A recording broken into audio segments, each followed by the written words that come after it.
was out. I just didn't know if they wanted them turned out or not. So okay. Live mic, guys. I'm gonna go back to chat.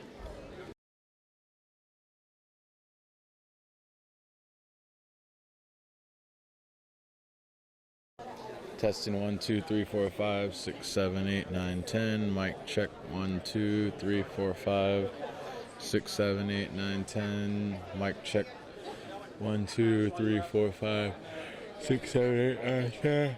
Mic check testing testing. Hey check check mic check. Check 1 2 3 4 5 6 7 8 9 10. Testing 1 2 3 4 5 6 7 8 9 10. Test.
Mic check 1 2 check.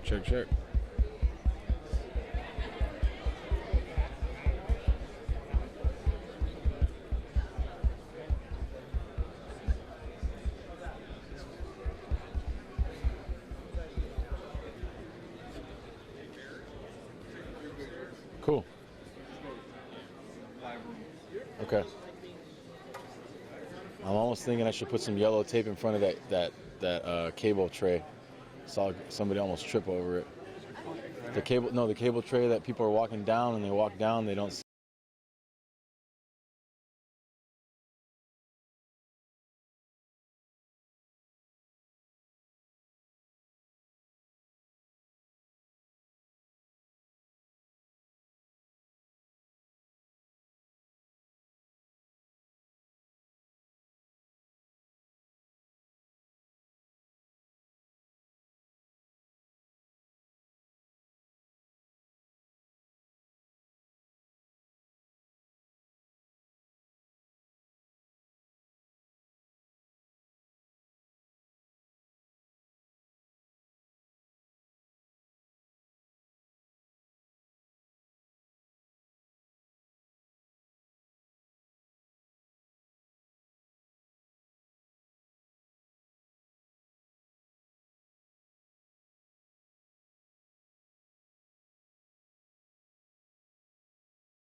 Evening, everyone. Hi, hello, hi, thanks for coming out. My name is Brett Berg, and I'm the creative director of Alamo Drafthouse Los Angeles. Welcome to the lovely Egyptian Theater here in Hollywood. If you're watching this not at the Egyptian, then you are at one of the many Alamo Drafthouses across the country to which this is being broadcast to. So thank you for joining us out there as well. We will have a Q&A panel after the film with Kate Mara, Anya Taylor-Joy, Lou Scott, and Ridley Scott, all here on this stage. And you can ask your questions to them by using the hashtag #AskAlamo. You can take out your phone during the Q&A and you can tweet your questions and using the hashtag #AskAlamo, and our moderator will be going through those during the Q&A and picking her favorites and asking them of the panel. Also, there is the hashtag 3-word review up there. If you are into the film, please use that hashtag after the film to express your joy about how much you enjoyed the film. But if you are a member of the press that happens to be here in this room or at one of our Alamo locations, we ask that you hold your official reviews until the press embargo is lifted on Monday, August 29th, which is this coming Monday, 9 p.m. Pacific time. Also, as with all Alamo screenings, we ask that there is no talking and no texting. Please do not take out your phones during the film because we all want to see what's on that screen instead. All right, it's time for the film. Let's enjoy the film. Thanks.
Hi, everybody.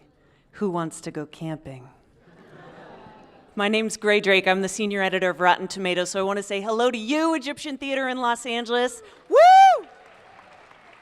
And also a huge hello to Facebook Live and also all the Draft House theaters that we're streaming to tonight. A word for everybody. If you'd like to ask the magnificent folks that we're about to talk to a question, make sure to tweet it to us and hashtag it AskAlamo. We're going to be compiling these bad boys, and in about 15 or so minutes, I'll start asking those questions, AKA the ones that you really want to hear. That was a joke, guys. Got to loosen up. Got to loosen up when we're talking about AI. I promise the material will get better. So, I'm about ready to ask you to put your hands together because we have 4 fantastic guests tonight. First and foremost, the actresses in the film, the stars of Morgan. We've got Anya Taylor-Joy and Kate Mara. Give it up. And hot on their heels, we have director Luke Scott. And followed by producer Ridley Scott.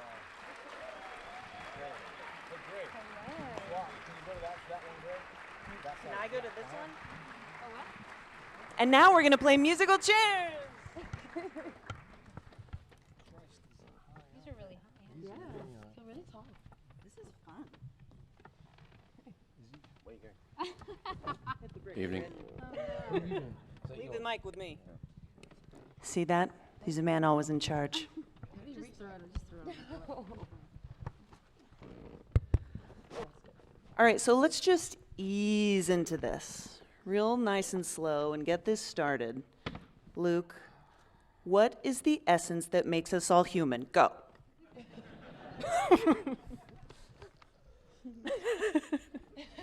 How about this one? Faith. Ooh, touche. Do you consider Morgan a she or an it? It. Why is that? It was always intended to be. Though I suppose she comes across as feminine. Yeah. I think that's partly because Anya is in fact a woman. Really? Oh. Yeah, no, she was always intended to be genderless, androgynous. Do you think that that affected the way that you directed Anya and her character? I mean, and Kate as well, as it turns out. Twist. Yeah, I mean, I think it was,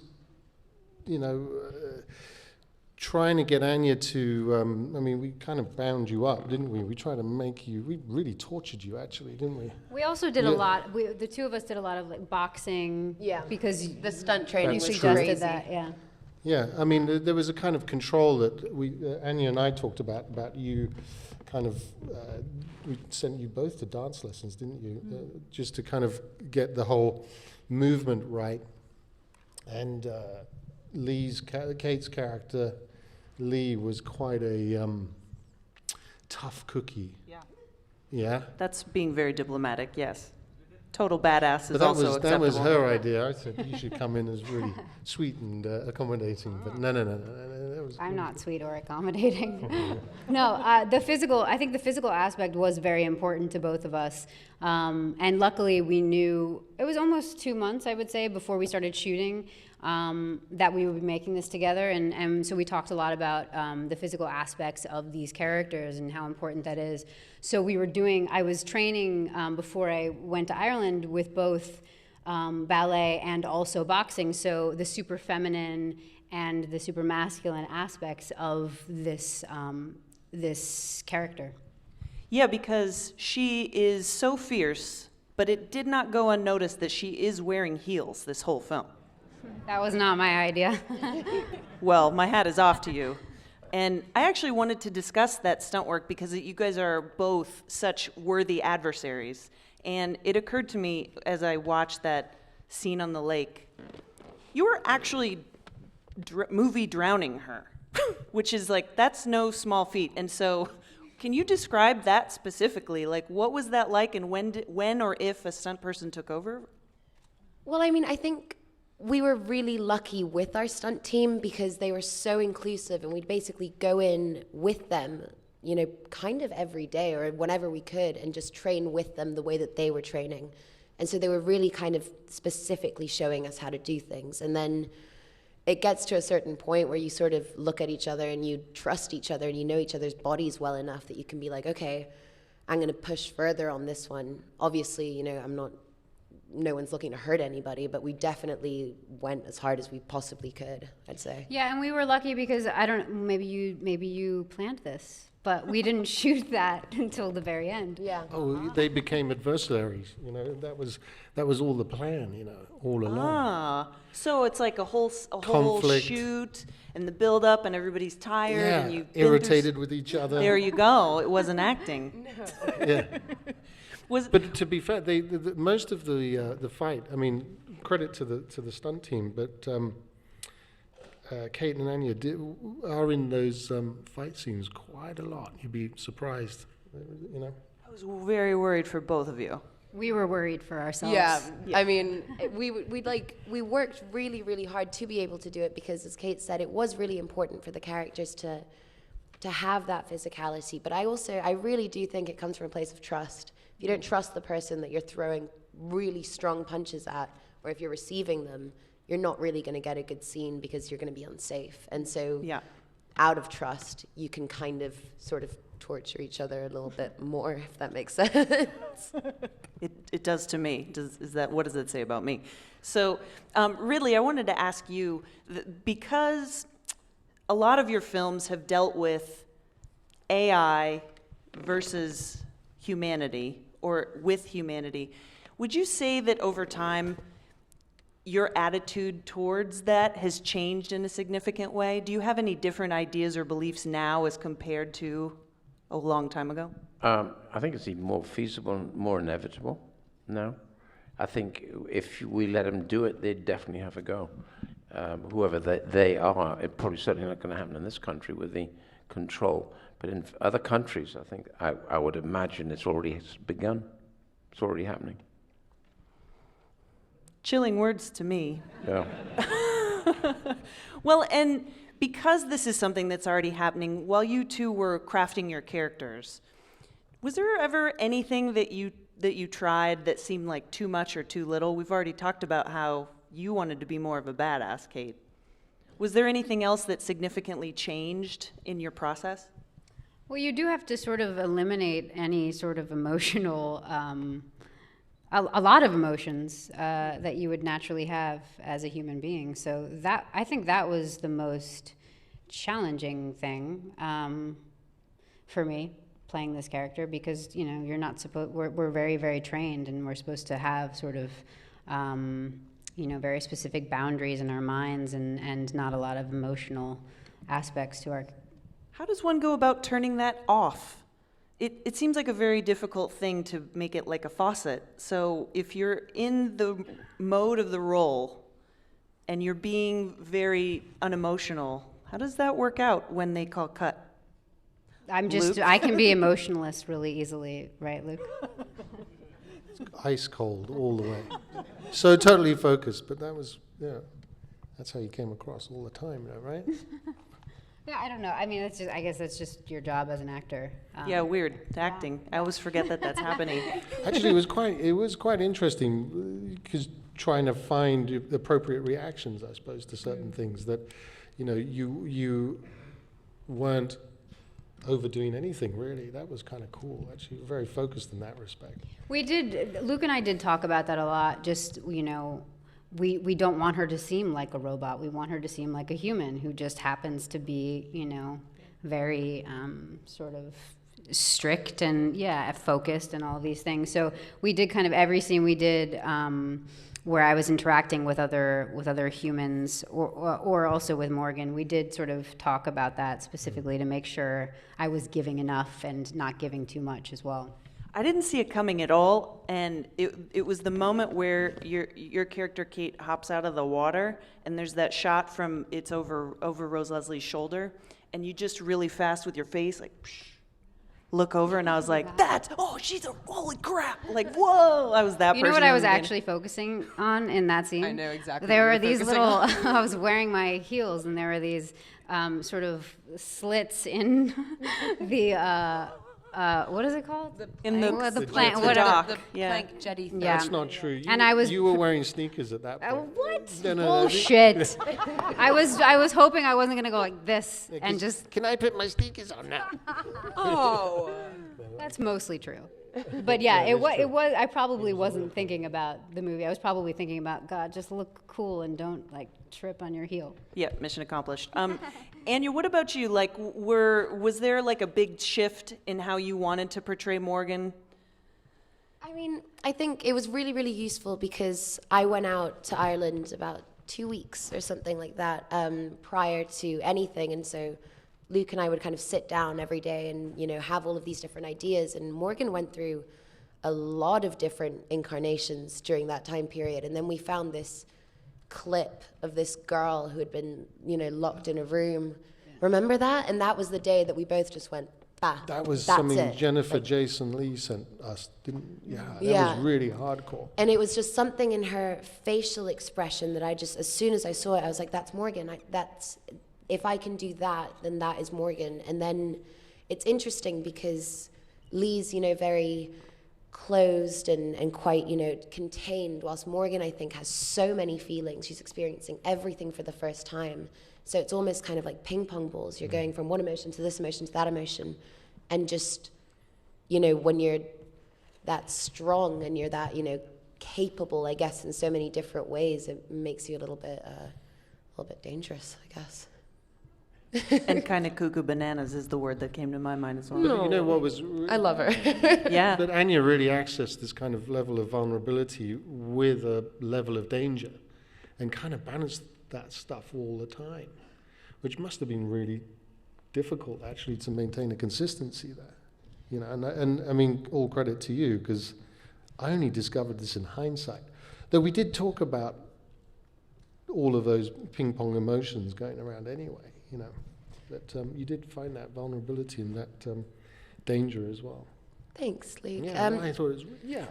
Well, what it is more of, I guess, just as I am as an actor, my characters are really real for me, and so if it's almost kind of asking like what the character wants, you know what I mean? And if something feels wrong, I know it's because I'm not thinking the right thoughts. I'm not thinking her thoughts the right way, and so, and I know we keep talking about the stunt teams, but like that did change everything because it just changes the way that you kind of react to whatever feeling you have inside, and that was invaluable. And yeah, no, I know you guys have just seen it, so you probably think she's a bit of a psycho, but I really love her.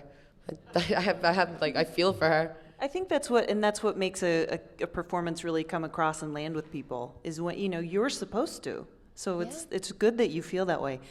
Really, I wanted to ask you, what trait does Morgan have that you wish that you possessed? Are there any? Over the years, I think you learn to not compromise. I think when you begin, you tend to compromise for all kinds of reasons, usually based out of insecurity, because you're on a new treadmill, you're on a new game, and because also you don't quite really know what you're doing. So in my case, I learned as I was going. There was no formal training. I would make mistakes, and gradually it's learning to be not compromising. I don't compromise that much, but I try to be fun, don't I? Yeah. You're fun, yeah. But the thing is, when you get really experienced, it can either spell out that there is going to be a dullness attached to it, or when you get really, really experienced, it means you know what the fuck you're doing. And so I tend to walk on the floor knowing exactly what I'm going to do. And off that, but I still leave it open to, the thespians, that's actors, okay, who actually will want to say this way or that way, and I'll always leave that open, right? Yeah. So what do you want to do? So, and frequently, it's the key, if you're going to do my job, or if you're going to be an actor, to know what the hell you're doing when you walk on that floor. You need to know what you're going to do. You need to have a really good target. Can you and Luke both talk about how you came across the script and how you decided to put it into production as a producer and director? I think you know that best. I was just told he has this thing he really likes. I went, oh, great, okay, good. Oh, sorry. It was. Well, it was a happy accident actually, because I wrote a short film called Loom, which was a kind of a similar type of Frankenstein story. That was a short film that was for Red Camera. And Fox asked me to expand upon it, which I did, and wrote a script that had nothing to do with Loom. But in that period, another script from Seth Owen came to my attention, and I read it. And there was one scene which really struck me, and actually why I got interested in it was the scene between what you've just seen, between Anya and Paul Giamatti, the interview. And it originally ran at, I think, like 20 odd pages, so it was quite an intense scene. And I thought, Jesus, that'd be great to do, have a shot at that. And I think it's a great scene. It really is. I in watching it the second time, the thing that struck me is at first I thought, oh gosh, how awful for Morgan to be in the room with, this fierce, horrible person. And then I watched it again and I went, oh my God, how horrible for him. It's so interesting. There's such a great turn in that scene that is really haunting. Yeah, I mean, she really starts to mess with him. And, yeah. And while we're on that topic, can we just talk about taking a chunk out of his neck? It was fun. How dope is that? Oh my goodness. So the actual spitting wasn't that much fun because I had to have it in my mouth for a while. And What was it? Like prosthetic neck thing. But we shot that scene over 2 days, and it was, by the end of each day, we couldn't really talk anymore. We were just a bit like, oh, it was okay. Because it's so intense, and you're doing it again and again and again, and it's Paul Giamatti, and so you're like, oh my God. But it was, when we finally got to the bit where I got to eat him a little bit, it kind of felt like we did a good job, and it was fun because it wasn't scripted that I was supposed to spit it back at him, but I'm glad Morgan did. Tension release. Because Morgan was angry. They did that scene as one take.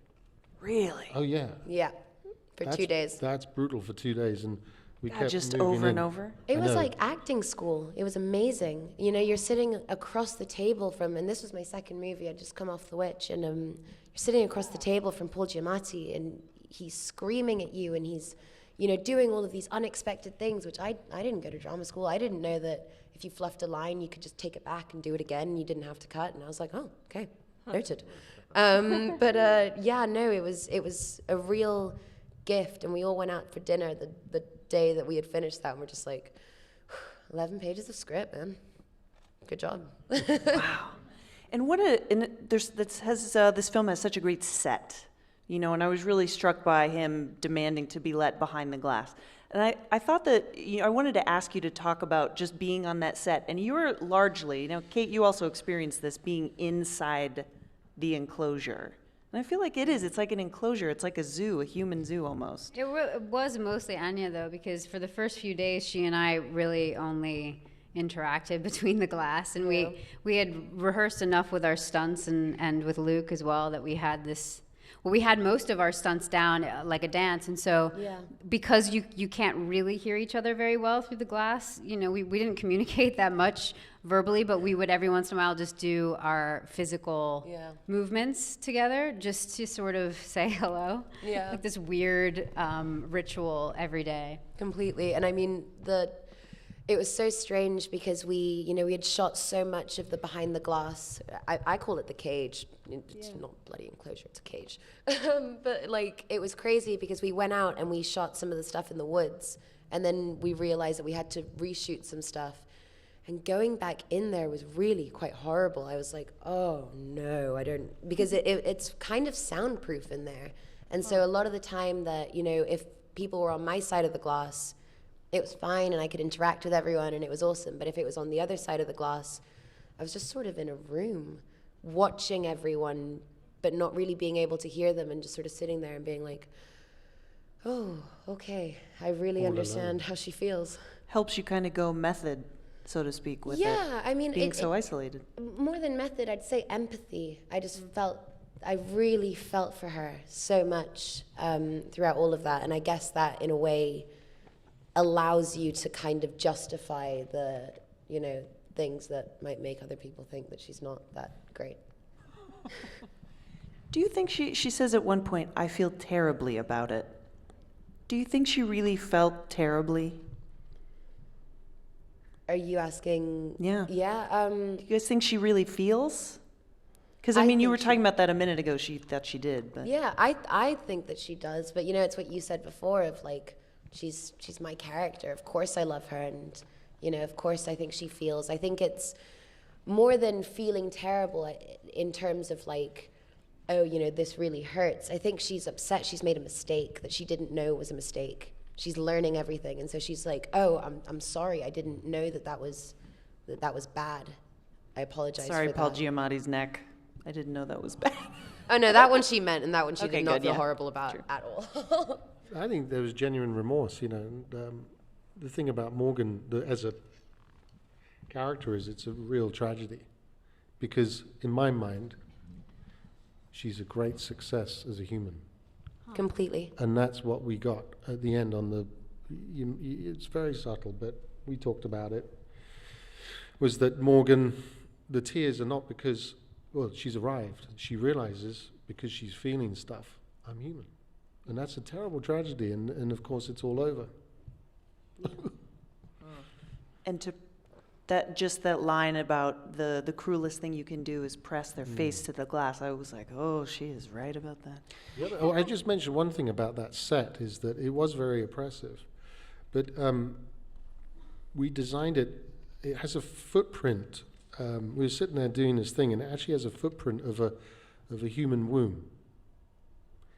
Is that we looked at biological books and we started to fiddle about with that kind of thing, and it actually, the footprint of it, the kind of actual bird's eye design of it is like a womb. Now you know, guys. We're opening this up to our hashtag Ask Alamo questions, and in honor of the phenomenal internet, I wanted to start with this David Carzell tweet. Hey, Kate Mara, how long have you known that you're a... Can I swear, guys? Just yell at me, yes or no? Yeah, just do it. All right, good. Be brave. Hey, Kate Mara, how long have you known you're a fucking savage? And there's a Damn lot of fucking love in straight. that tweet. There's a lot of love. How do I long? respond to that? Thank you. What was his name? David. Yeah, just thanks. Thanks, David. Thank you. All right. Frank Lannister he said, just saw Morgan and loved it. Great mix of gorgeous wide shots and quick action takes. Any advice for aspiring filmmakers? Let's direct that to Ridley and Luke. You did it, dude. You answer. Do your homework. Study hard. Do your homework and know what you're doing, and let the actors act.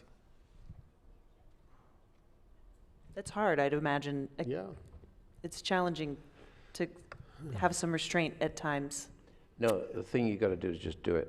You have to do it. You can pontificate. People say it's harder to get a film going today than ever before. It's bullshit. You've got so many video devices that you can go out this weekend with your friends, and somebody clubs together to buy the hamburgers, make a goddamn movie and stop whining about it.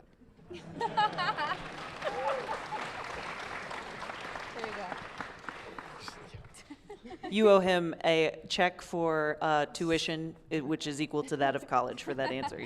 Thanks, quick guys. class. Dame Nicole would like to know, she says, I work in AI, and I'm curious the research that you did for this and why you chose a female bot. We did research. I went to the University of Belfast, Queen's University, to the biogenetics lab, and had a long conversation with a professor who I think wishes to remain nameless. He was very uncomfortable with the conversation that we had about the efficacy and possibility of this kind of technology. But I really looked into you may have heard about it now, but the CRISPR genetic splicing techniques that are now available. And I think somebody won a Nobel Peace Prize, the two female scientists who discovered this technique. Why Morgan? Okay, I sat there and thought long and hard about what Morgan's appearance would be like. And I realized if I was a scientist putting together this kind of creature, I certainly wouldn't make a monster. I'd make something that's very familiar to me and the world, not too horrifying. And of course, Morgan represents a kind of evolutionary step.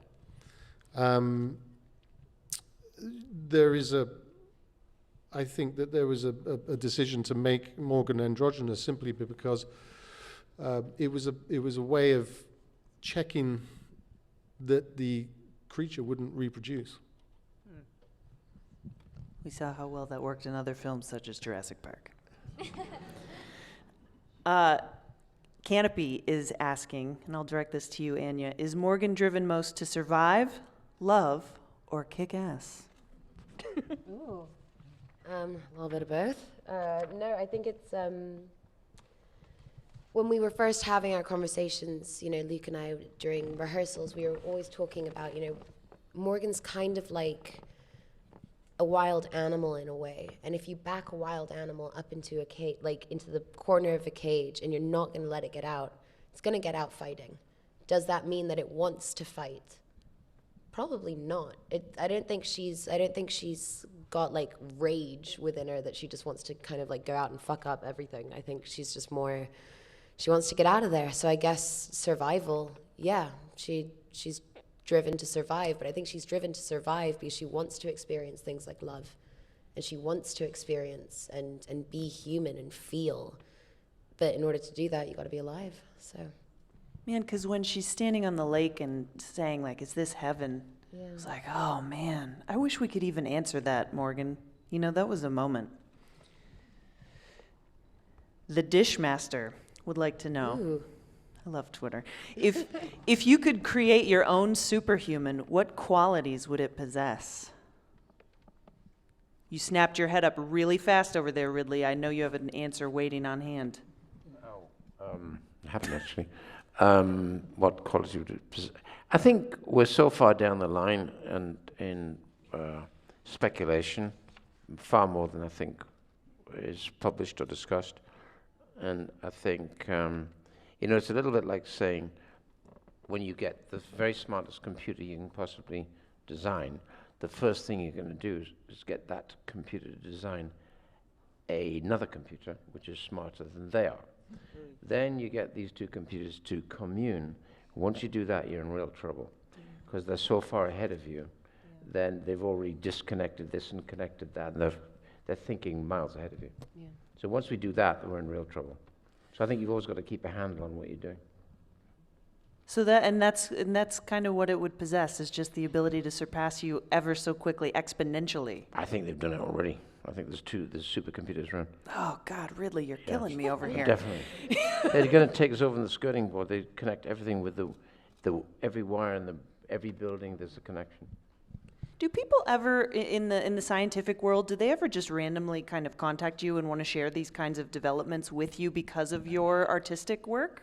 No, I think actually no. There's a real connection with. I had a very good experience with NASA and with JPL, Jet Propulsion Laboratory. The JPL have long hair elastic bands and flip-flops because they make engines and machines, and NASA have suits and ties because they make engines and machines that send human beings up there.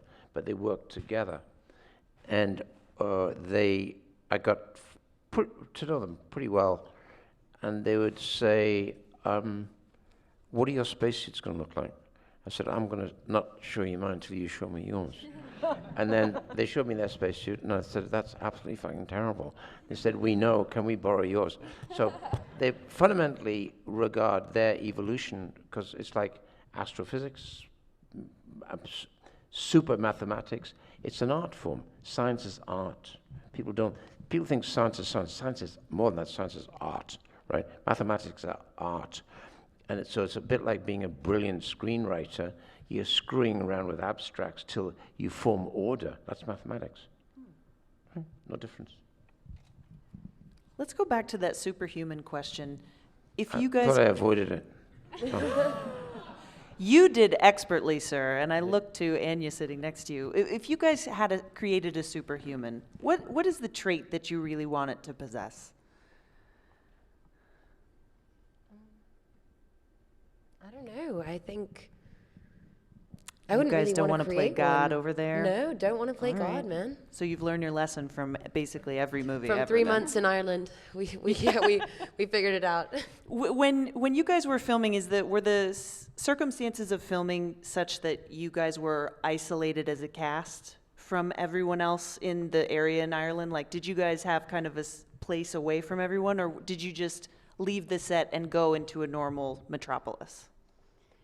Well, I mean, I guess I was on set most of the time, as was Luke anyway. So by the time we would wrap at night, I kept myself very isolated. It kind of helped me in a lot of ways. But I think the rest of the cast would go out most nights, right, Anya? Yeah. There was an incredible Irish crew, and there's such lovely people, and Belfast is a really, really interesting place to film, and so I just spent a lot of time with the crew, just kind of discovering new parts of Belfast and stuff like that. And also, I mean, the other actors were living in a hotel, and Kate and I had kind of our own separate apartments, and so I'd just get people around to my apartment, because other than that, you know, I was on the other side of the glass and it was pretty lonely. So I needed some people time. human contact. Yeah. Makes sense. Kate, this question comes from Filmmaker. How many times did you throw that chair against the glass, and was that damage real? Yeah, I was really trying to damage it. It didn't want to break, that glass. You were hurling that chair. We did it a bunch of You did how a many lot times? of times, because I think I said break the glass. Yeah, I was trying really, really, But really I knew hard. that it wasn't going to break. It was an evil, evil trick. It was fun though. I enjoyed that. Yeah, that was one of my favorite scenes. I feel like that's going to be like a new LA fitness craze. You know? Break the glass. It is a good workout. Yeah. Right? Like pick up a chair and just throw it at this Well, you know, unbreakable the hardest glass. part about it was having to remember that it will bounce back in your face. So There's a learning Yeah. curve to it. Yeah, got it. In Ma- heels as well. Oh, in heels. Didn't go unnoticed. Mao Makita wants to know, could this potentially be the first peek into a broader world, Luke? Maybe see more of Lee and the corporation.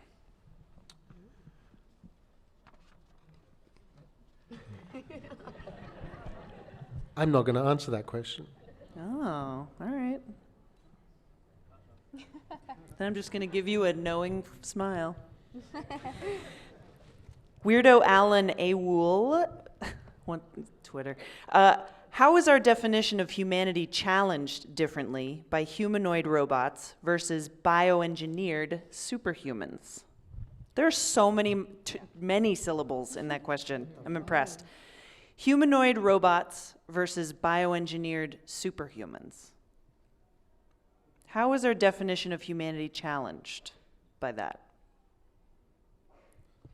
A lot of syllables, guys. I'm having trouble wrapping my brain around it.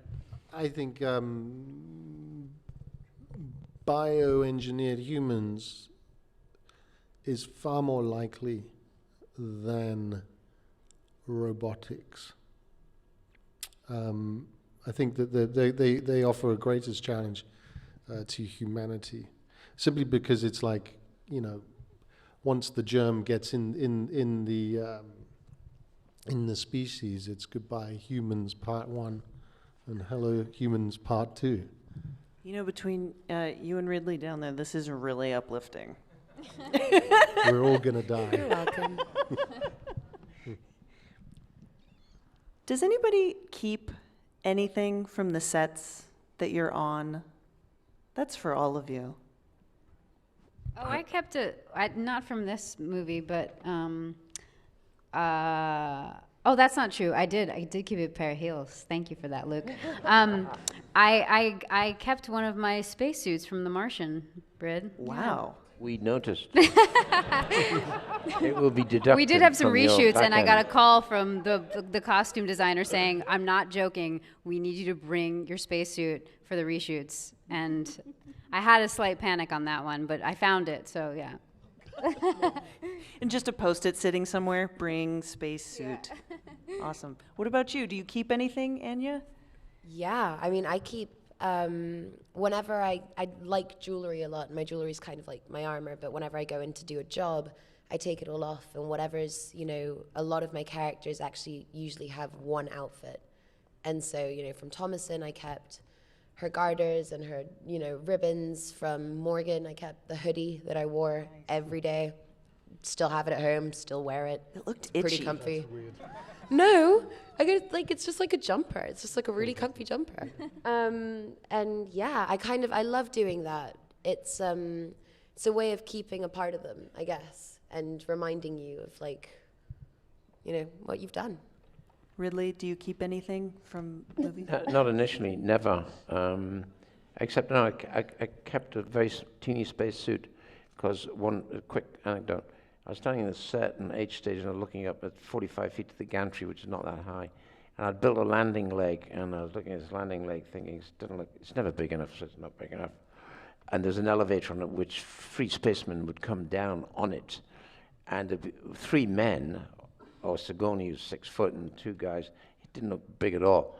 So I had 4 days to go, so I had a quick, small spacesuit made for 3 midgets, 2 of them was kids, and another child of a cameraman, and I stuck them up, and the leg was suddenly 60 feet. So I learned about miniatures. I had to wire my kids to it in case they fell off, though. So I said, behave. They were up there like 50 feet up. So I kept the suit. I've still got that suit. Movie magic. Got anything to top that, brother? Just my memories, really. Oh, My guys. sweet memories of. No, I don't. Storyboards. I got Rose. Still. It's not a tiny space. Sorry. I'm sure they're beautiful, though. It's a beautiful film. Yeah. As we've heard. That's actually all the time that we have, guys. I've been given the official wrap. So I want to say goodbye again, of course, to Facebook, to all of our Alamo theaters watching, to you at the Egyptian, and make sure when this movie comes out, you're tweeting about it. Opening weekend is important. Ridley Scott, Anya Taylor-Joy, Kate Mara, and director Luke Scott. Yeah.